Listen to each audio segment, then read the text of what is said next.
This week's Torah portion is Tissa. And the thread that I want to pull out is how we encounter God, how we quote unquote see God, and our human need to have something tangible to attach our spiritual life to. So previous to this week's Torah portion, we have read about the Jewish people coming out of Egypt. We all know the story of the Exodus of Egypt. The people go through the Reed Sea splits open. The Jewish people come through. The Egyptians are drowned in the waters as they come back down. And the Jewish people sing and they see God. They have a revelation. God peels back the veils, the barrier, the veil that separates us from God is peeled back, and the people have a revelation of God at the Reed Sea, and they sing. But what is it that they see? What is it they see? God has no image. We also read about the revelation that the Jewish people had at Mount Sinai when they received the 10 Commandments, and God is seen. There's a mass revelation. What do we see? It says at Mount Sinai that the people heard the lightning and they saw the thunder, that there was a great fire, there was a great light and sound show. There was something that the Jewish people experienced that was unambiguously a revelation of God, and they believed and they understood and they knew, and everything was very, very, very clear to them that there was a God that was a personal God of the Jewish people that had saved them from Egypt. And at that point, after they received this revelation, Moses goes up Mount Sinai. As he's going up Mount Sinai, he goes with his brother Aaron and his children, Nadav and Avihu, the children of Aaron, and the 70 elders. And the 70 elders get to a spot that they're going to stay. Moses is going to continue up the mountain. And those elders and Nadav and Avihu and Aaron, they also have a vision. They see God. It says they see God on a heavenly throne with a blue sapphire brick under the throne. And again, what is it that they are seeing? We are told over and over and over and over again in our tradition that God has no form, God has no image, that there's nothing other than God. And yet we read about these revelations where there's something that the people experienced. They experienced this as a mass revelation, and as Moses goes up into the higher realms, he goes up Mount Sinai, he goes up into the higher realms, he has a revelation, an experience of God, a closeness with God like no other. It says that Moses experienced God face to face. And in this week's Torah portion, when Moses is learning all of the Torah, he's up on the Mount Sinai, up in the heavens for 40 days and 40 nights, and he receives the Torah wisdom that he's going to bring back down the mountain, and he's going to bring to the people. And he glows. He comes off the mountain and he's glowing. And God says, look down at the people. What are the people doing? The people had the revelation of the giving of the 10 Commandments. They had that revelation, and then they were waiting for Moses to come back down. And in that space, after the flash of lightning, after the very high experience of spirituality and closeness to God, they then go down. They have a waiting period. They're waiting for Moses to come back with the Torah. And in that space, there's a vacuum that's created, something that they didn't know what to do. And they got very fearful that Moses wasn't coming back. And Moses was their conduit, was their intermediary between them and God. He was the mouthpiece that was speaking the will of God, that they would understand how to have a relationship with God through Moses. Moses was their intermediary. And they got very anxious and they were very scared that Moses wasn't come back. And they wanted an intermediary. And it says in many of the sources that what the people wanted was something to replace Moses.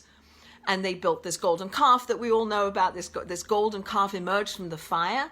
And the slippery slope of having something physical, something tangible, something concrete that they could use as a conduit to have a relationship to God became the end in of itself. Instead of it being a means to having a relationship to God, the golden calf became the end point. It became the object of their worship.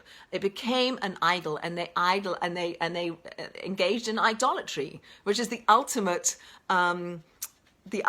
of not being faithful to God.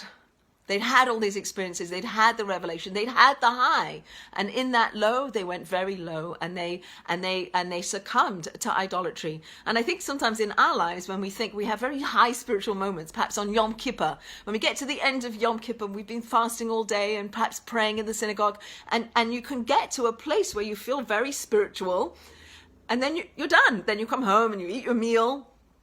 And then what? Our tradition has it, God has it, such that we go straight into the next holiday. Immediately, 4 days later, there's going to be the holiday of Sukkot, and we're going to build our our little Sukkot out in the yard, and we're going to get ready for the next holiday. We're going to fill that void, fill that vacuum with something meaningful and something purposeful.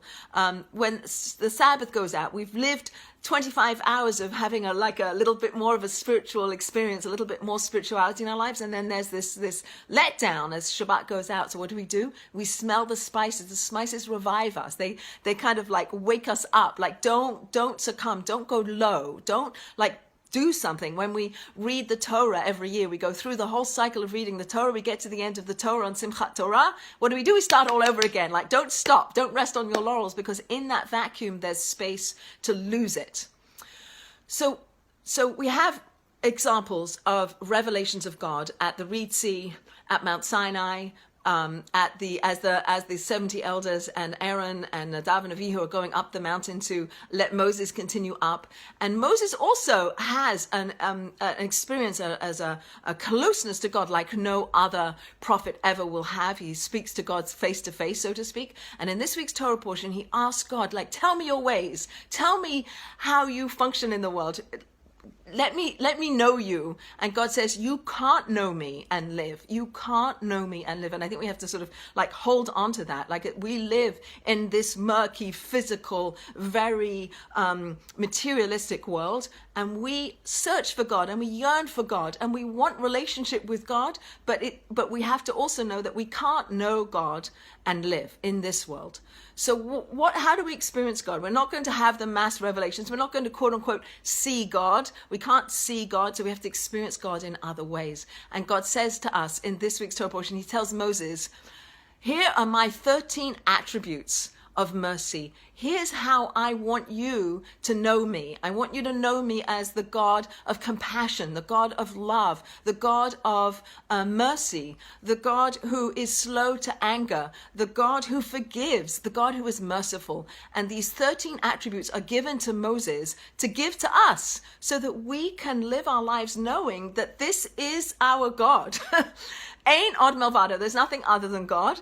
And yet we live in this physical world. We don't have revelations. We don't have God peeling back the curtains and saying, here I am. What we have is our own desire to somehow experience God in this murkiness. And we experience God perhaps in nature, or we experience God through prayer, or we experience God, and perhaps we also, like the generation in the desert, need something tangible. We have places that are more holy. We have synagogues that we used to go to. We have synagogues that we could go to. We have Har Moriah in Jerusalem where the Holy Temple stood. We have a place to go where we can perhaps feel more of that spiritual energy. We have times where we feel more spiritual, Shabbat and Yom Kippur and all the holidays where there's a greater, so to speak, concentration of God, where we can maybe feel God, but we're not seeing God and we're not hearing God, but we're feeling God, and we're trying very hard in our murkiness to have that experience of godliness.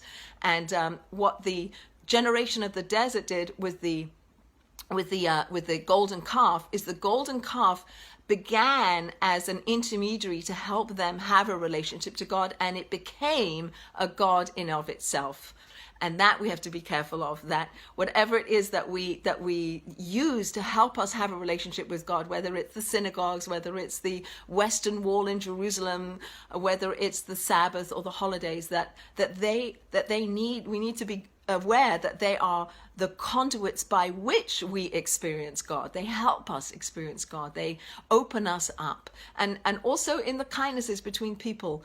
And finally, another way in which traditionally people have tried to have an experience of God is to go to the gravesides of their relatives, to go to the gravesides of holy people, where it says lower aspects of the soul still reside. And we're not praying to the deceased, but we're asking those deceased, the foremothers, the forefathers, the holy people, our relatives, to take our prayers up and to advocate for us on high. And that's part of our tradition. We're not praying to the person, but we're asking the person to take our prayers up. And so the goal is relationship with God. What kind of relationship can we have is up to us, but there is no image, there's no form, there's no concrete God in our world, or God isn't a form. And however, it's paradoxical because our liturgy and our Torah is filled with anthropomorphisms, where we refer to God with an outstretched hand, with various different other attributes that are anthropomorphized. But we also have to really bear in mind that God has no form, God has no image, and that it's our work is to create the relationship, to open ourselves up to feel God and to know God without using our eyes and without using our ears. I wish us all success in that endeavor.